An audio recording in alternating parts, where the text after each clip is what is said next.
जय माता दी दोस्तों, स्वागत है आपका अपने YouTube चैनल राजलक्ष्मी में। माता रानी की कृपा आप और आपके परिवार में सदा सर्वदा बनी रहे। तो आज के इस वीडियो में हम बताने जा रहे हैं राधा रानी की मृत्यु कैसे हुई। तो आप सभी राधा कृष्ण के प्रेम से परिचित होंगे, उनके बारे में बहुत सारी बातें आपको मालूम होंगी। राधा कृष्ण के बहुत सारे सीरियल आपने देखे होंगे, किंतु राधा की मृत्यु नहीं दिखाते। क्यों ना आज इस वीडियो में राधा रानी की मृत्यु कैसे हुई ये जानेंगे। तो दोस्तों अंत तक इस वीडियो को जरूर देखिएगा। तो चलिए आज का वीडियो शुरू करते हैं। राधा और कृष्ण के प्रेम को आत्मा व जीव आत्मा का मिलन कहा जाता है। राधा श्री कृष्ण से बचपन से ही प्रेम करती थी। जब श्री कृष्ण 8 साल के थे तभी दोनों ने प्रेम किया था। राधा श्री कृष्ण के दैवीय रूपों से परिचित थी। उन्होंने जिंदगी भर प्रेम की स्मृतियों को बनाए रखा। यही उनके रिश्ते की सबसे बड़ी खूबसूरती थी।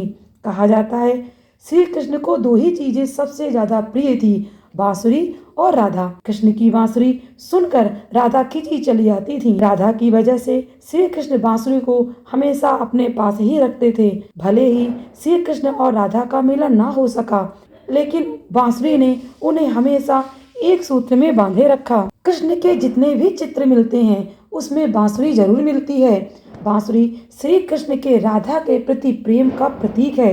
भगवान श्री कृष्ण को कंस ने आमंत्रित किया। वृंदावनवासी यह सुनकर बहुत व्याकुल हो गए। जाते समय भगवान श्री कृष्ण राधा से मिले। राधा कृष्ण के मन में चल रही सारी गतिविधियों को जानती थी। राधा को अलविदा कहकर श्री कृष्ण उनसे दूर चले गए। कृष्ण राधा से यह वादा करके गए थे कि वे वापस आएंगे, लेकिन कृष्ण राधा के पास वापस नहीं आए। उनकी शादी भी रुक्मणी से हो गई। रुक्मणी ने भी श्री कृष्ण को पाने के लिए बहुत जतन किए। राधा की तरह वे भी श्री कृष्ण से प्रेम करती थी। रुक्मणी ने भी श्री कृष्ण को एक प्रेम पत्र भेजा था कि वह उन्हें अपने साथ ले जाएं। इसके बाद ही श्री कृष्ण रुक्मणी के पास गए। कृष्ण के वृंदावन छोड़ने के बाद ही राधा का वर्णन बहुत कम हो जाता है। राधा और कृष्ण जब आखिरी बार मिले तो राधा ने कृष्ण से कहा, भले ही वे हमसे दूर जा रहे हैं पर मन में वे हमेशा साथ ही रहेंगे।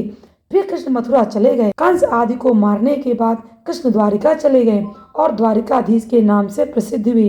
जब कृष्ण वृंदावन छोड़ गए तब राधा की जिंदगी ने अलग ही मोड़ ले लिया। उनका विवाह हो गया। वह सब होने के बाद एक बार राधा अपने प्रीतम से मिलने द्वारिका गई।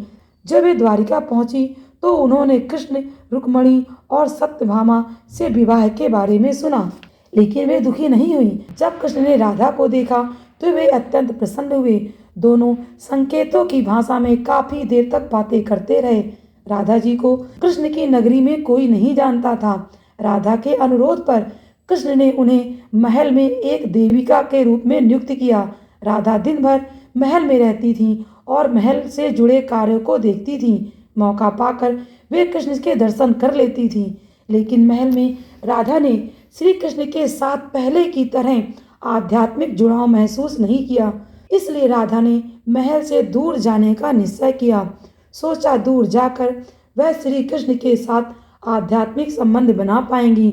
उन्हें खुद नहीं पता था कि वे कहाँ जा रही हैं, लेकिन भगवान श्री कृष्ण जानते थे।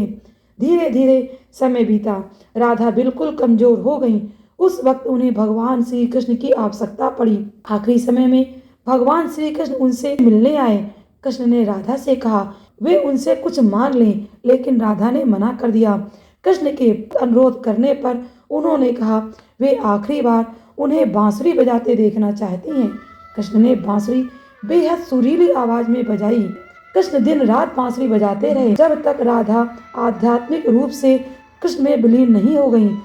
बांसुरी की धुन सुनते सुनते राधा ने अपने शरीर का त्याग कर दिया। भगवान श्री कृष्ण जानते थे उनका प्रेम अमर है, लेकिन फिर भी भगवान श्री कृष्ण उनकी मृत्यु को बर्दाश्त नहीं कर सके। कृष्ण ने प्रेम का प्रतीक अंश के रूप में बांसुरी तोड़कर फेंक दी।